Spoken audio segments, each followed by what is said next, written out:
Hey guys, how's it going? And today we're looking at Shadowreaper Anduin, 8 mana, Battlecry, destroy all minions with 5 or more attack, gain 5 armor, and the new hero power is Voidform, which we'll take a look at in a moment. Let's just take a look at the Battlecry first of all. It destroys all minions on the table, including your own, with 5 or more attack. So it's kind of like a light bomb or death for multiple targets. So even if this hits one target, it's worth it, I think. If it hits 2, it's really good value. Excellent against stuff like Jades, kind of easy Big Druid, and Dr. Boom and Wild. It's turn 8, so it's the turn after your opponent plays Dr. Boom. So let's take a look at Voidform and what it does. So Voidform, deal 2 damage after you play a card, refresh this hero power. So it's basically Shadowform and Auction Master Beardo rolled into one, except it's a better Auction Master Beardo because it's a card, it's not a spell to refresh this. So that, to me, that is insane. There's in Wild, there's so many Inspire combos that you can do. Obviously, Razar is an excellent card of this. If it costs 0, there's so much more you can do. So this card is quite combo centric, but it's not as complicated as Valeera's hero power, essentially. I'd say the combos you can do with this are only in Wild and mainly surrounding kind of pumping out lots of damage on the same turn, so you can hero power, minions down multiple times, or if you want to, you can gain multiple Inspire mechanic cards, such as Confessor Paltress or Nexus Sarad Champion. If you play Recruit on turn 10, you can do 10 damage providing you played Razar first. It's pretty good. It's a pro tip.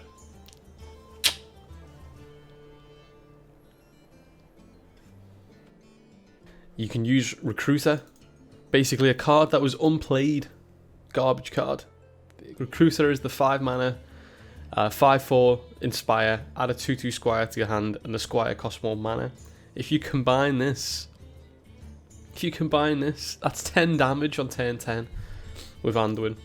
So we just briefly went over some of the combos, but let's talk a little bit more about it. So first of all, the obvious one that springs to mind in Wild is Confessor Paltress.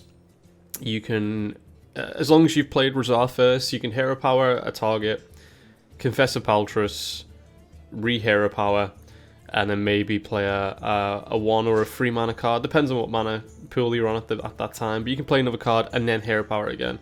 That's how insane this card is with the Inspire mechanics. So actually with Confessor Paltress, you could get 2 or 3 minions reliably. Another obvious combo you can do in Standard and Wild is with Lyra. So if you play Shadowreaper Anduin and then Lyra on the next turn, you could potentially combo out multiple cards and hero power multiple times with this. So you could, Lyra could give you a 0 mana spell, you cast that, you hero power again, you get like a Shadow Word Pain, hero power again. The combination with Lyra is pretty insane. There'll be a lot of OTKs, I think, with Lyra and the hero power. Other ones are Nexus Sarad Champion. It's similar to Confessor, getting spells back into your hand. That one's a little bit easier to kind of combo because you can play Nexus, hero power, play the spell from Nexus, hero power, play a spell from Nexus.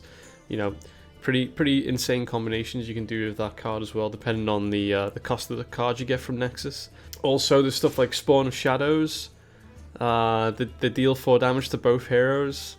If you combine that late game with some like small mana cards like Shadow Word Pain again or Power Word Shield, you can deal a lot of damage to yourself and the opponent. So this one's a little bit more straightforward, a little bit more combo centric. I'm going to be playing as some Wild Reno Priest, because the Shadowword Reaper Anduin is basically like a Light Bomb and Dragonfire Potion and Death rolled into one. It's one big piece of removal. So you could cut something like Dragonfire Potion from your deck and run this essentially late game, and it's just the benefits are insane. It's like it's combining 3 cards into one. Or maybe 4 cards into one. Because you've got gain 5 armor, which is like Ironhide. You've got destroy all minions with 5 or more attack. That's like a light bomb essentially.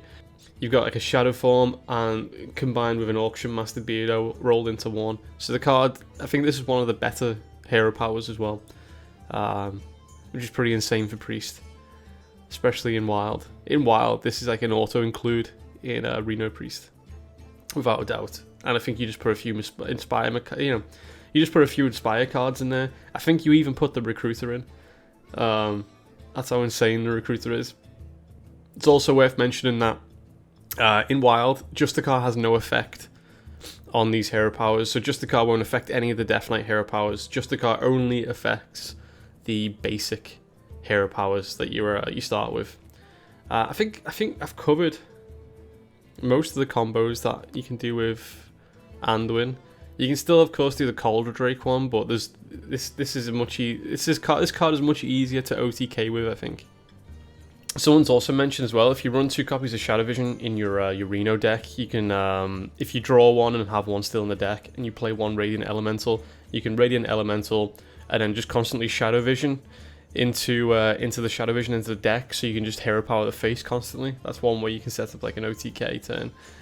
So yeah, interesting mechanical role. Well, it's kind of a really high value. This is probably one of the more high valued cards, I think. Like, it's rolling so many effects into one. They've really give like the Priest one of the best. I think one of the best DKs, Death Knights. So yeah, check that one out. There's a lot of stuff you can do in Wild. It's gonna be a lot of fun. So see you guys soon.